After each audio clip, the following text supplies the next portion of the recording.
I'm gonna zoom out.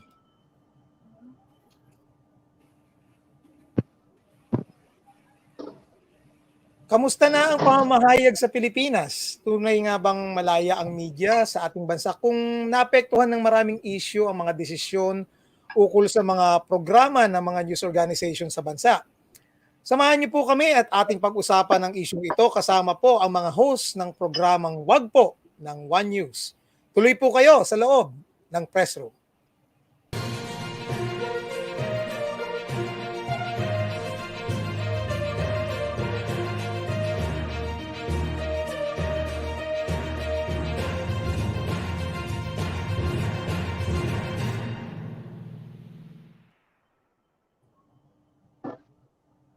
Isang magandang gabi po sa inyong lahat at welcome inside the press room. At masaya po kami at nakasama niyo po kami dito muli sa loob ng press room. At ngayon po tayo ay live sa lahat ng mga social media channels ng Press1.ph. Ako po si Romel Lopez, ang Associate Editor ng Press1.ph.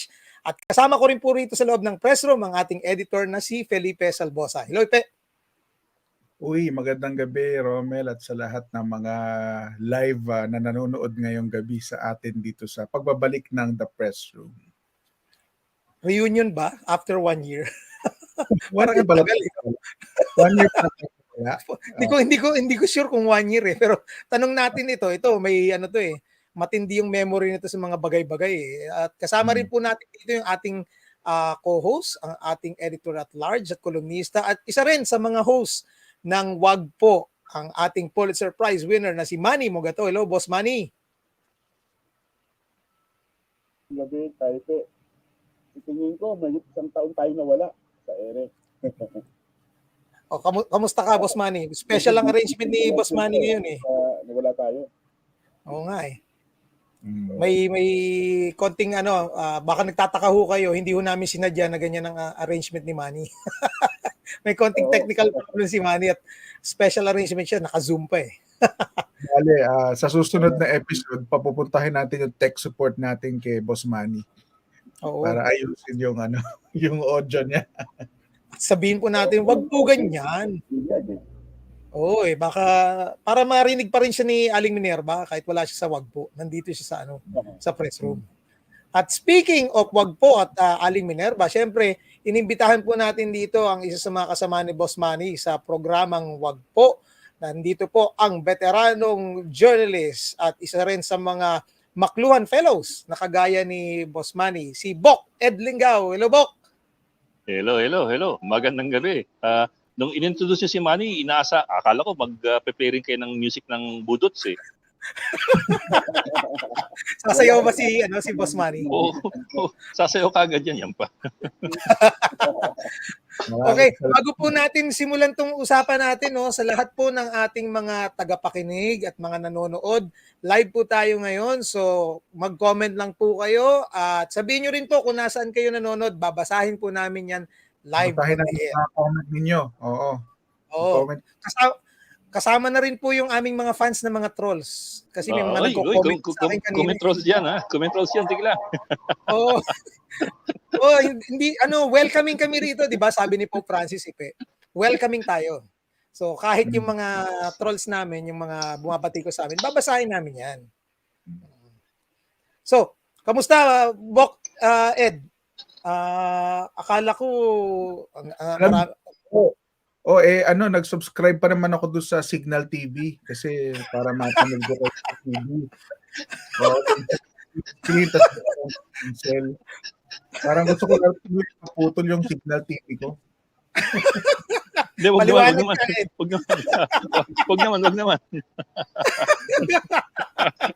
Paliwanag ni Manny.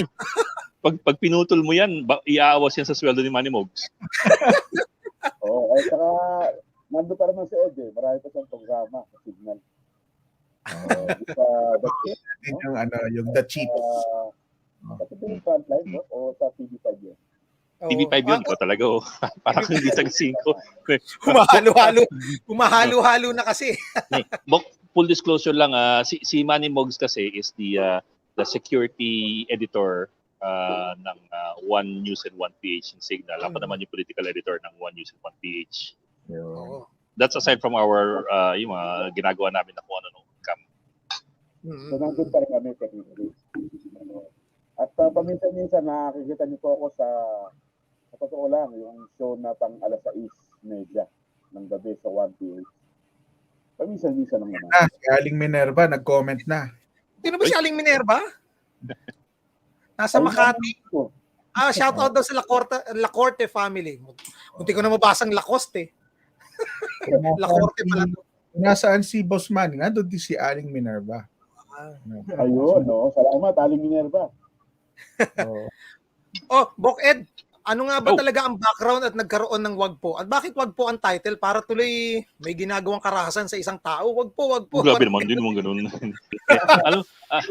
The idea kasi, if I recall correctly, kasi this mga late 2018 for 2019. The idea, if I remember right, was parang bring together yung mga ayoko sabihing matanda mga reporters sa may hugot, alam mo yun, yung mga reporters sa may, kasi everything now is 24 hours, wala ng deadline per se na dating pa 5. So lahat madalian and we figured na kailangan mo ng programa kung saan people can talk about the context behind the stories and tell you about the history, the background of events as they develop. Kasi lahat yan may hugot And the problem with of course with a lot of new reporters is that they don't have that yet because they haven't been there that long. So parang naisip namin, why don't we put together all these reporters na may mga kwento who can tell you, kasi nung unang panahon ganito yan, ganun yan. Ayun ang pinagkulat yan. So yun ang idea. That's why we put together people from print, people from broadcast, and we put in as well si Panginoon, photojournalist para medyo well-rounded kami. Hindi lang text people but as well image people. So yun. Ngayon yung tanong na kung bakit Wagpo, paano ko sasagutin yun? Let me be politically correct for once. Kasi alam yung pag nagkwentuhan, nag-iinuman yung mga reporter, kung ano-anong sinasabi na parang, huwag mo sabihin yan, wag po. Pepreno ka. So, yun ang may ganung na parang you want to tell stories even if they're stories you do not want to hear. So may konting originally meron ng inuman format yung Wagpo. We never formally declared na may inuman sa Wagpo. Never formally. So I will tread very carefully. May merienda format. Merong mga pulutan at merienda format yung handa yung Wagpo set. May juice. Apple juice ang tawag namin doon. Apple juice. Nung una medyo controversial pa nga yun kasi alam mo sa TV5 newsroom, in most newsrooms, bawal kumain sa newsroom. At lalong bawal kumain sa loob ng studio kasi may equipment. Ito kami, hindi lang may inom, may kain pa. Inom na apple juice ha. So, dagdagin sa pangalang Wagpo. Hindi niyo dapat ginagawa yan. So may ganung mga layers pa.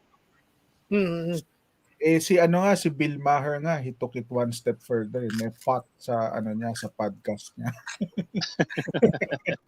So tape pa kayo nung lagay na yun. So, tapos sa amin si Mogs ang pinakapatanda. Hindi, si Panginoon pala. Si Melvin pinakapatanda. Sunod si Mogs. So, sila may pinakamaraming hugot talaga Di ba? So, once you get the two of them talking, makinig tayong lahat. Tigil na. Tigil na. Sarado ang tindahan. Yan sila yung dalawa. Kahit kami dito sa press room si Mogs lang ang host na pwedeng resource speaker. Pag wala kaming guest, siya na rin resource speaker namin. At lalo si Panginoon mukhang palampatang hapon naikakwento niya maraming karanasan. Mogs, anong legacy ng Wagpo sa tingin mo aside sa napakilala nyo sa amin si Aling Minerva? Alam mo maraming first yung nagawa yung Wagpo, no? Hindi lang yung sa nag-iinuman at kumakain sa studio mismo na hindi ginagawa ng ibang programa. Pati yung wag po ay walang script. Impromptu lahat yan. So, yung topic na pinag-uusapan namin dyan, kung ano-ano. Minsan nga, pinag-uusapan namin itis. O kabeta. O kaya kubeta. Ano lang. So, talagang siya, siguro pumatok sa mga viewers, sa mga sa radyo, dahil siya very casual siya at very informal. At siguro ang nakadagdag sa chemistry ng grupo, yung mga pinagsabahan kami, no? Kasi si Patrick at si Ed, nakasama ko sa Manila Chronicle noong 1980s pa, no? Times. Panginoon, nakasama ko sa coverage ng marami, sa mga conflict, no? Sa Abu Sayyaf noong 2000. Si Lord at si Joby, talagang mga TV gaya na sila talaga yung timon namin pagdating sa programa. Kasi kami, hindi kami mga TV personality, no? Kami ni Panginoon. Si Ed at si Patrick, siyempre may TV experience na. Nag-transition na yun Zero background. Kaya marami kami natutunan sa programang ito in 4 years, ano? Alam mo, minsan, kinabahan nga kami. Iniwan kami ni Panginoon, kami dalawa lang sa show. Hindi namin alam ang gagawin. Hindi namin alam. Kasi, siyempre, maraming guest yun. Kami dalawa lang, no? Buti na lang yung guest namin madaldal. Naisip pa naman namin, ako, yung dalawang yung si Panginoon at si Mogs, kung ano nung sasabihin ng mga delikado tayo dyan. Iniwan sa bahay. Oo nga So, napapansin ko, yung casual si Boss Manny tsaka si Panginoon. Tapos dadating si Ed Bingaw, naka-Amerikana. Parang galing sa newscast. So, iba-iba talaga. Tsaka sino ba to? Si Lord. Si Lord. Oh. Casual din, no? Casual din. Kasi nakapag-guest ako doon sa inyo, no? Kung Yeah, we remember. Doon pa yun sa taas, doon sa Radio Boot. Maliit na controversy. So, naging guest ako. So, kaya alam ko kung ano yung nangyayari doon sa set. Kaya alam mo, nakita mo yung iniinom. Juice nga lang daw, juice. Okay nga, apple juice. Ano yung naging ratings history ng Wag Po? Kailan siya nag-peak? At saka ano yung ginawa niyo para sa pinaka-memorable na nag-peak? Si Mogs. Namin, may isa kaming episode na ang views namin more than 100,000. No? Ang guest namin nun, isang babae na mahilig maghanap ng foreign boyfriend. Yan tayo Hindi naman namin siya makausap. Kaya tayo natotrouble Siyempre, nagtutulog kami. At siya naman, nahihiya. So, halos walang nangyaring discussion. Pero alam mo, umabot ng 100,000 yung views yung araw na yun, yung gabing yun. Kakaiba. Yeah. Pero Bok, dagdag ko na rin sometimes we may have very controversial guests na parang apparent, on the surface, parang walang kinalaman. Ba't niya pinag-uusapan yan? Minsan may ganung For example, there was a time we had Salome Salvi, yung Pinay porn star. That's how she described herself. He's a porn star na Pilipina. Gines namin siya. We didn't talk about sex. We talked about a lot of other social issues. And magandang diskusyon. So minsan napipihit namin ng ganun, minsan talagang kwela lang. Pero minsan natatrobo kami. Minsan natatrobo kami. Okay. Alala ko, nung pinag-uusapan namin yung Iglesia ni Cristo. Ano nangyari doon? Napatrobo kami dahil sa sabi namin manghihingi ng tithing. Percentage dun sa sweldo. Siyempre, dinilay ng pamunuan ng Iglesia ni Cristo sa fighting nila, no? Nag-sorry kami dahil iba yung namin. medyo candid at frank yung mga comment namin. Kaya siguro lesson sa amin yun na ng dahan-dahan, no? Kasi si Panginoon walang preno yan. Sabi ni Nico Balbidina, yung guesting daw ni Aling Minerva ang best episode. Kasi di ba? parating natatanong, di ba? May comment parati. Sino ba yung Aling Minerva? Parating tinatanong sa inyo eh. Oo, maraming viewers ang nagtatanong. Parang mystery, Ang dami kasi inside joke dun sa wag po. Madaming inside joke. Oo Pero nga eh. who knew na papatok pala yung mga inside joke? At yun nakita din, Bok, no? Saka Boss Manny, na ganito ang newsroom. Akala nila mga taong parating galit or mga naghahanap lang ng mga aawayin. Hanap ng away. Oo. Hindi nila naintindihan na ganun talaga ang loob ng newsroom. Pag nag-usap-usap yung mga reporter. Yep. And in a newsroom, you don't always agree with each other, di ba?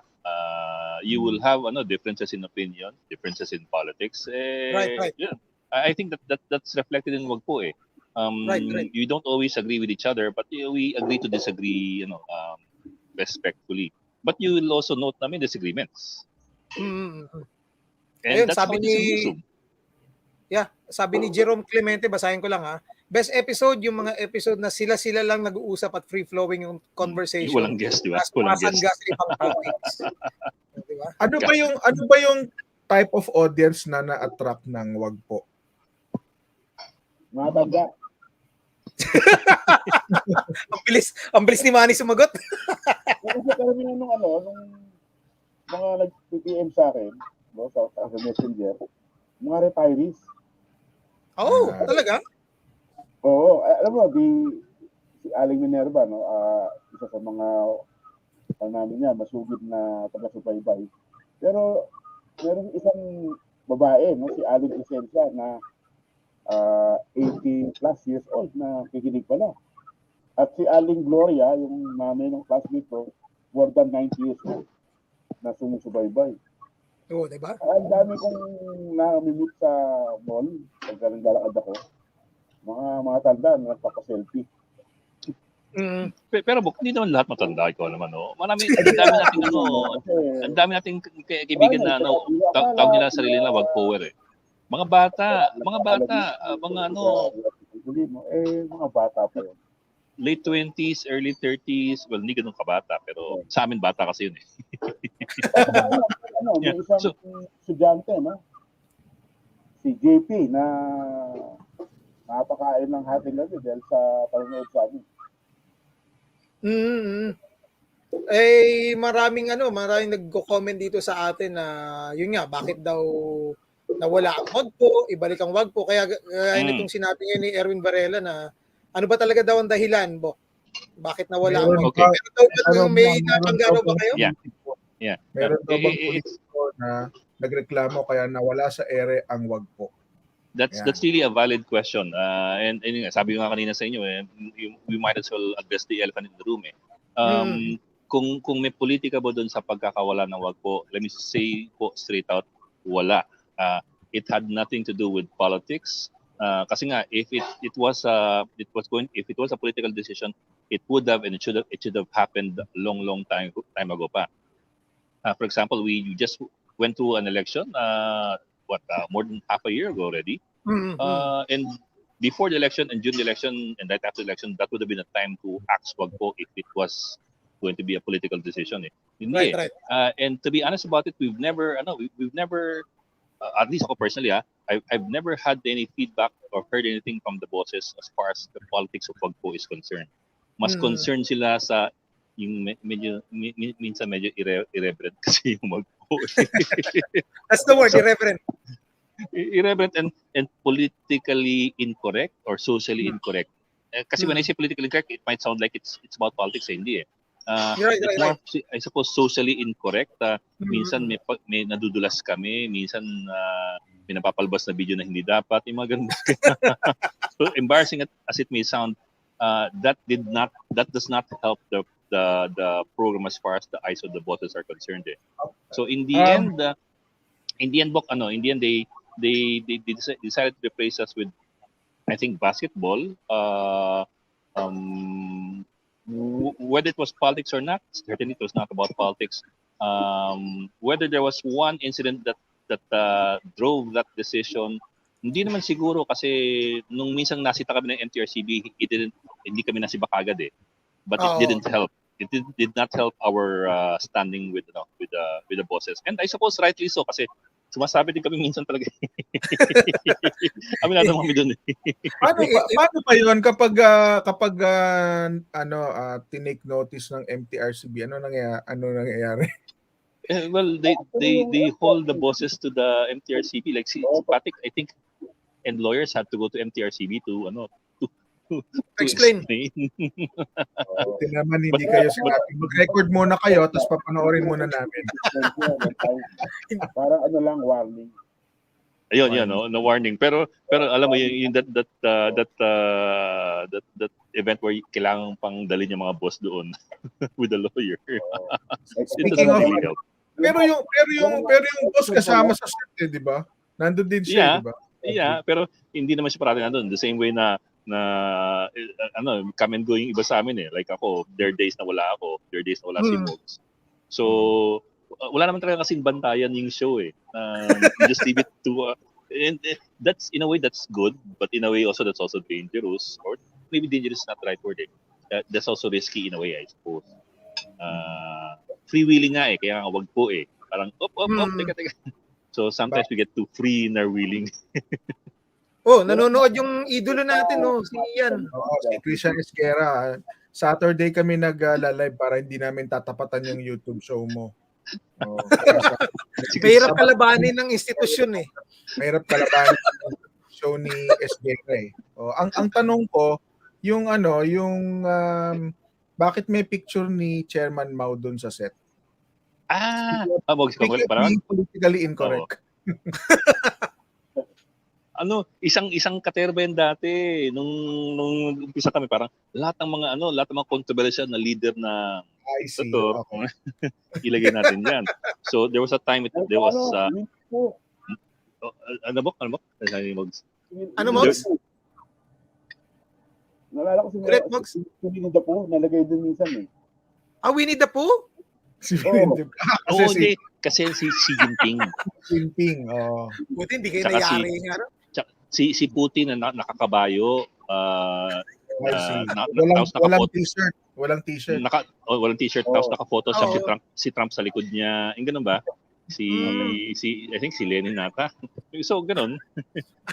So dahil doon na-red tag tuloy kami for all reasons. Pero actually gusto nilang ma-highlight yung mga dictators in history. Ang mga authoritarian figures in history. Pero wala kayong nilagay na Pilipino. Hindi, andun si Marcos. Nandun si Marcos?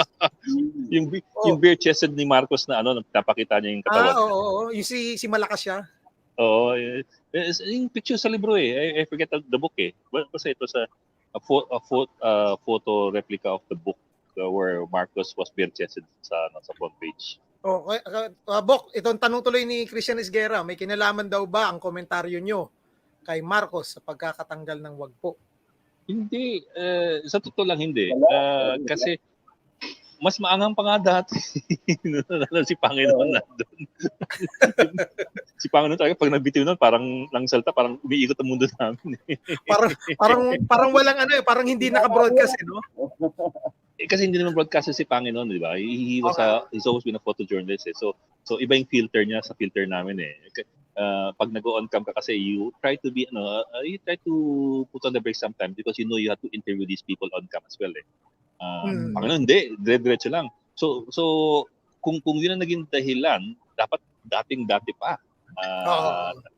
And sabi nga eh, ako I've never, and I suppose si Mogs can verify or can corroborate. I've never heard a complaint from the bosses about how we deal with politics.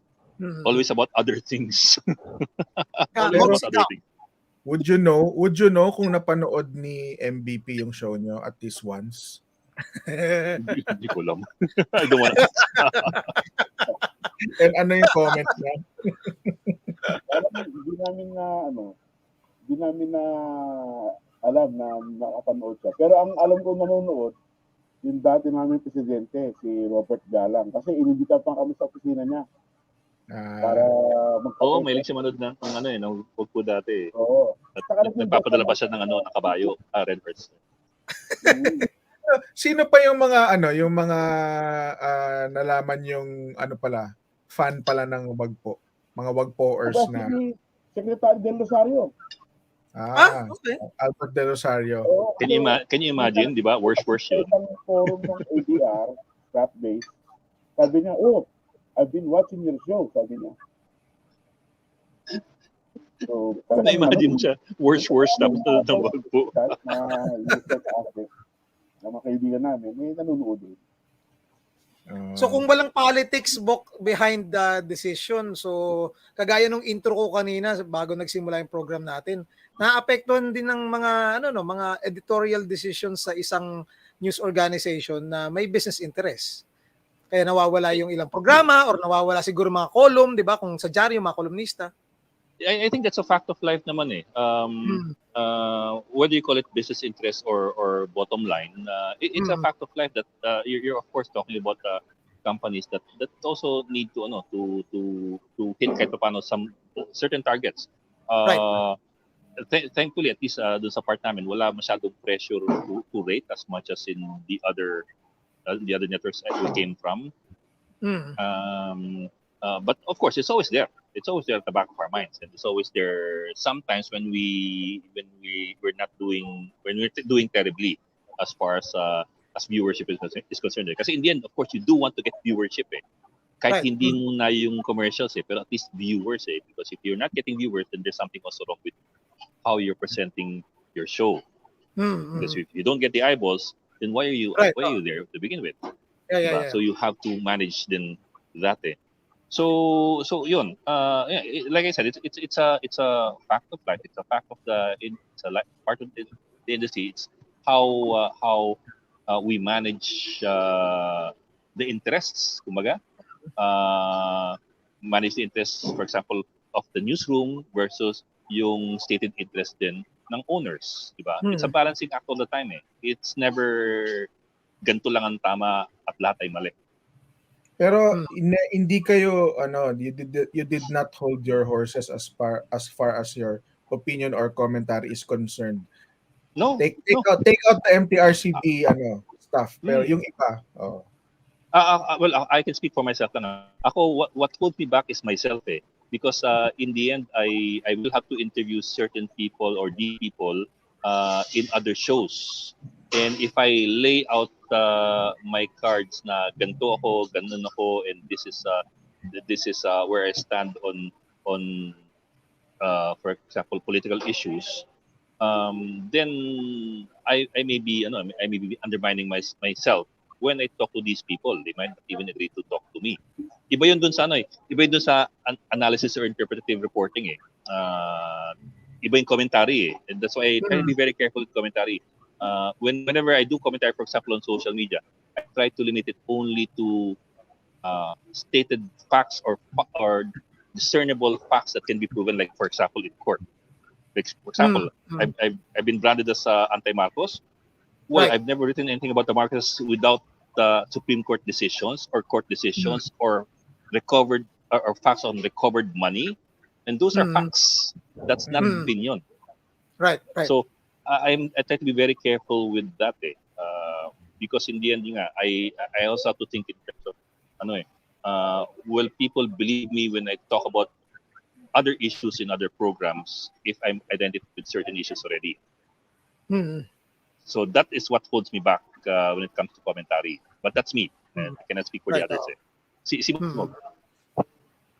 Ikaw, Mogs. Ako pre-winning, no? Kasi hindi naman ako na kunyari may iba ako show na news, no?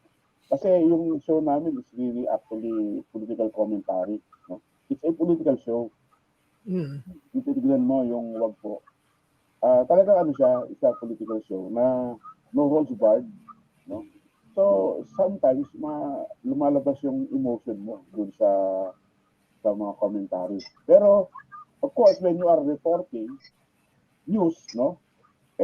Wala ka dapat bias, no? Dapat parehas ka at facts-based, sabi nga ni Boc Ed, no? Pero yun kasi yung commentary, sariling opinion yun. So, Right. siguro doon lumalabas yung talagang saloobin namin, yung aming sentiment dun sa show na yun. Pero kung may tatanong ko lang, kung hindi naman dahil sa pera talaga ang issue or sa even sa politics, at kagaya nga ng sabi ni Ed kanina na sa broadcasting you need eyes, di ba, and ears na nakikinig at nag-a-appreciate dun sa show ninyo. So maraming nakakamiss. So bakit hindi na lang nilipat ng time slot? Or kagaya nitong suggestion ni Jerome Clemente na balik na kayo mga Yotits kahit once a week. Shabu shows lang online. Kahit siguro kahit hindi live, naka-record. Di ba? Yung pang shabu, di ba? Napaka-political. Yan yung mga mga wag-poers. Uso naman yung rebranding talk ngayon sa whether sa career ng artista o sa noontime show, baka yung mga yung shabu shows pwede ring i-rebrand. Alam mo ba kasi we've had several iterations now of public affairs shows kung saan we're trying to push boundaries, and like for example si Lord had this program before, tapos for a while I also had Boc where we try to talk about where we try to explain issues na wala rin yun, and then we had Wag Po. So we keep on changing, we keep on trying to think of new ways of doing things so in the end I think nakita naman nila that this works yung kwentuhan ng mga may hugot works because people want to listen to it people want to talk or want to listen to context. I think that part was successful and I'm confident that we will get that again I'm sure we'll think of something yung tropa sa sama-sama ulit. Patan na natin ang pangalan. But so I see the benefit in that I really see the benefit in that. Yung mga may hugot, yung mga may konteksto, yung mga may kwentong mas malalim kaysa sa doon sa mag-google mo lang. It interests people because they want to know saan galing yun. May mga kabataan na nanonood dito, Boc Ed and Boss Manny. Mga estudyante ko sa mga journalism schools nakakapanood nito. Estudyante rin siguro ni Ipe nakakapanood nito sa UST Journ.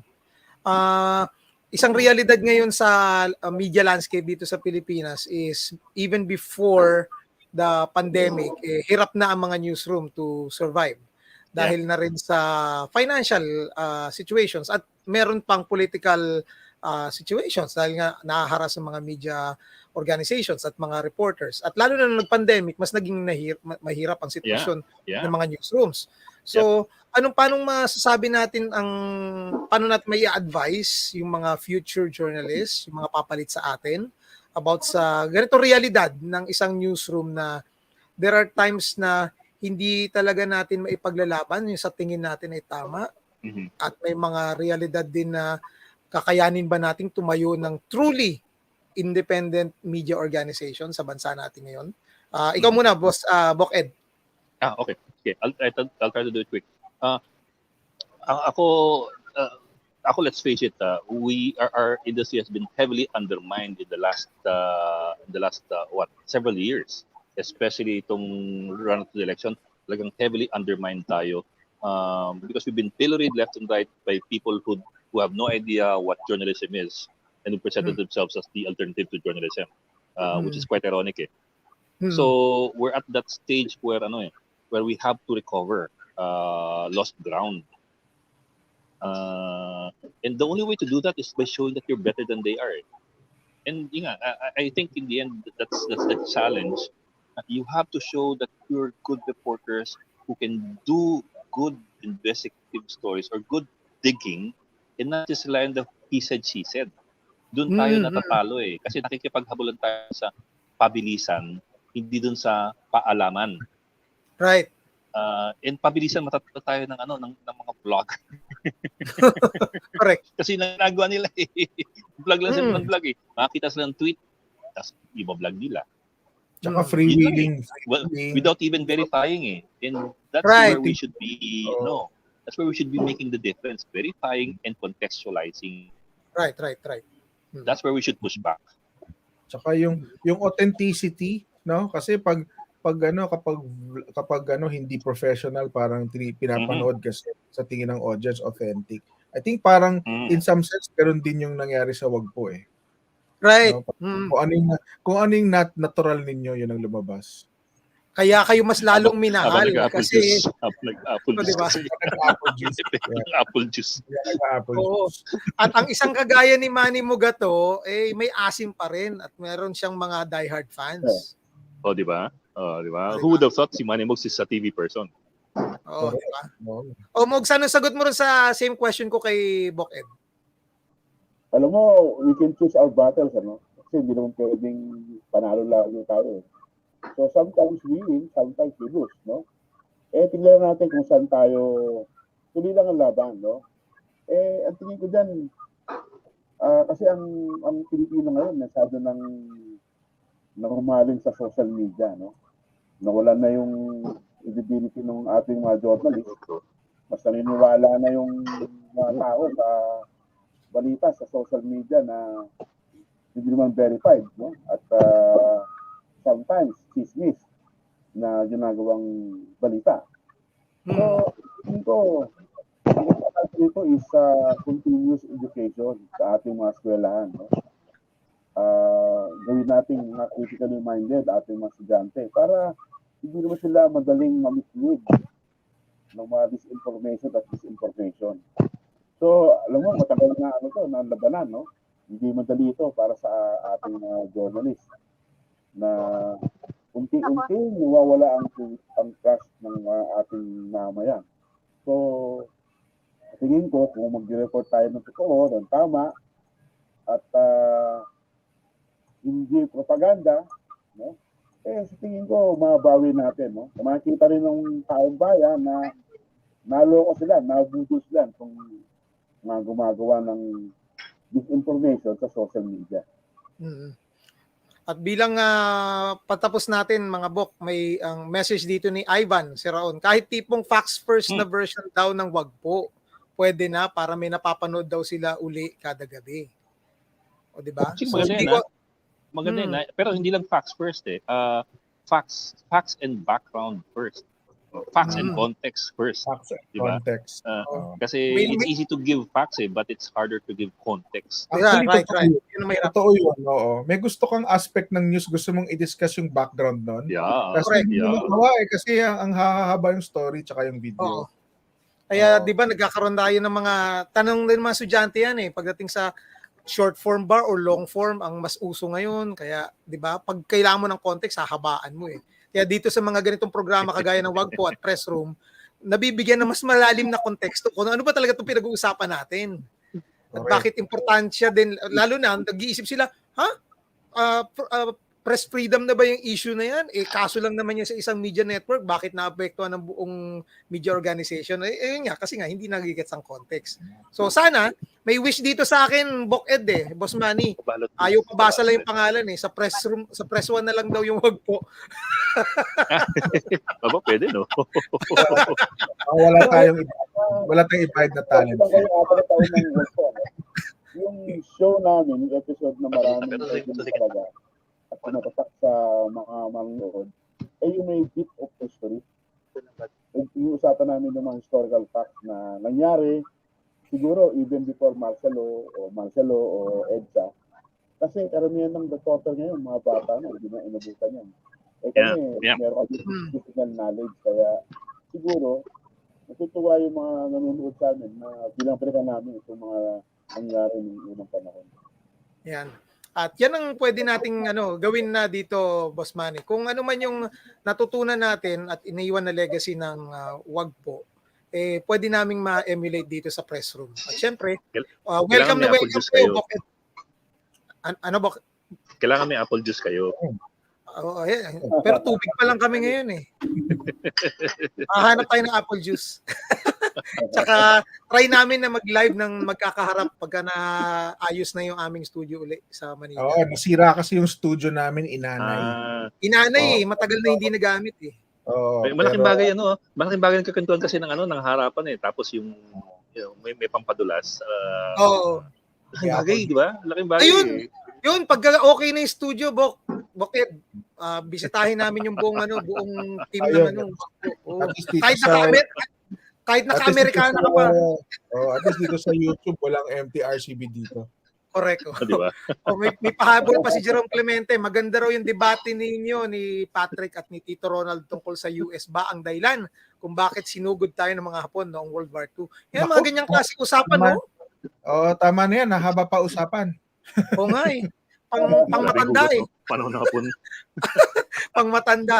So, nandyan po tayo nagtatapos, mga kaibigan, mga Bok. Maraming salamat po, Bok Edlinggaw, sa Maraming pagsama sa salamat. amin dito sa loob na press Maraming room. salamat. Pangako yun pagka nagawa na yung studio, imbitahan ka namin para harap-harapan tayo. At babahan ng ng apple juice. Babahan ng apple juice. Imported ng apple juice. Maraming salamat, Boss Manny. Maraming salamat, Ipe. Thank you, Len. At Thank you. nagbabalik po ang press room uli sa susunod na linggo. Samahan niyo po kami live 7 p.m. hanggang 8 p.m. Dito lamang po sa aming mga channel sa YouTube, Facebook, Twitter, and even TikTok. Samahan niyo po kami. Maraming salamat po uli. Ako po si Romel Lopez ng press1.ph. Hanggang sa susunod na linggo sa isa na namang makabuluhang pag-uusap dito lamang sa loob ng The Press Room.